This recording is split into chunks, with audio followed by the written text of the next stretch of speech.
Hi everybody, welcome back to Soft Magnetics. Hard topics. I am Bridget. And I'm Mike. I almost said I was Mike. Yeah, I would have just rolled with it and said I was Bridget. Okay, so one of the questions we do get often is how to calculate the impedance of a custom core. So with that, we created a new calculator on our website called the Complex Impedance Calculator, which is under Tech Resources, and Mike is going to discuss how it's useful, how to use it, and there'll be a demo after to see it in use. Yeah, so we'll go over the limitations as always. Yeah, if you've seen the power handling calculator video, we'll go over the limitations of the calculator first. So what is it able to calculate? Basically, if you have a toroidal-shaped core or shield bead or cable core, anything that, vaguely speaking is a circle with a circle cut out of it that has some amount of length, then this calculator is for you. Now, what other limitations does it have? So one thing it's not taking into account, well, a couple things it's not taking into account, but one major thing it's not taking into account is size of the core in regards to how it affects the complex impedance of a material. So all of the impedance estimates are given based off of the nominal complex permeability on a ferrite material. That does actually shift around as you start making cores larger and smaller in different materials, and maybe it matters at the frequency you're operating at, maybe it doesn't, but this doesn't really take that into account. If you do want to learn more about that, be sure to watch our upcoming video on dimensional resonance in ferrite cores and what the effect is, how to calculate it, how to estimate it, and all that. Coming up in a future video. So doesn't account for that, and more complex geometries. It's not impossible to calculate it, but the core parameters get more difficult to calculate. With that being said, what does it do? So if you were to enter an OD, ID, and height for your part and select a material from the drop-down list, what's happening in the background is using your core dimensions, the calculator is calculating what we call air core inductance, or core parameter L0 or L sub 0 for that core.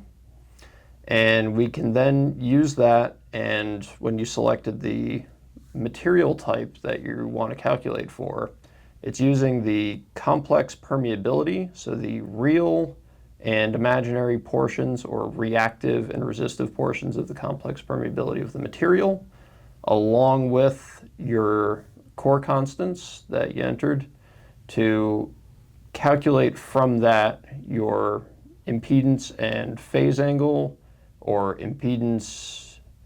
I think what it actually displays is the impedance, the reactance, and the resistance that the core theoretically with that complex permeability chart and those dimensions would give you in reality.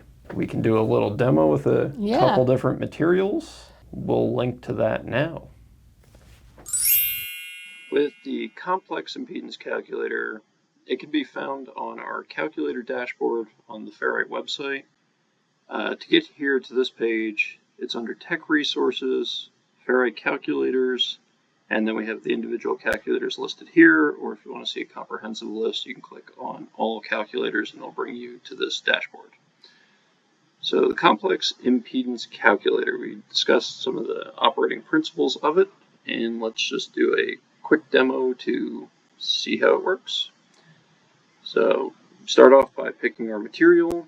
Let's go with 75 material in this case, and let's enter in some dimensions. So these are all in millimeters here. Now let's do 30 millimeter outer, 20 millimeter inner, and a 15 millimeter height. And we also have the ability here to enter in a turn count. So essentially what that does is it's going to raise the impedance of the chart overall by the exponent of that turn count. So 2 turns would give you 4x the impedance, 3 turns, 9x the impedance. Now, that works okay at low frequencies. Up at higher frequencies, it's not going to take into account the capacitive effects of the winding.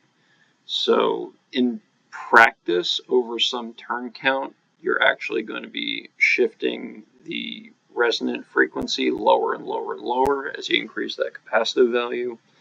So you'll actually, at certain frequencies, actually wind up going backwards from having too high of a turn count. But at low frequencies, it's a pretty good approximation. So we'll leave that at 1 and click calculate. And then this is going to give us, based off of our cross-sectional or our air core inductance and the nominal complex permeability chart for the material, is going to spit out for us the impedance, the green line here, and actually it's going to give you values as you kind of hover over the chart. It's also going to give us our reactance and our resistance. We also have the ability to enlarge the chart here, which will open up in a new window, and we can see this. And there's even the actual tabular data that's being calculated down at the bottom here, if you wanted to export that into something like Excel, for example. You can also click on the individual components at the top of the chart to remove them, to reduce eye strain from staring at it. Now, kind of a fun thing, if you know you're needing a X amount of impedance at a certain frequency, 75 material doesn't seem to be doing it for you, you can very easily just go to the other side here, or the material drop-down list, click 73, hit calculate again, and now the chart's going to adapt to that new material you selected. So you can quickly enter dimensions, cycle through a whole bunch of different materials, see how their over-frequency performance changes, what the reactive resistive components are.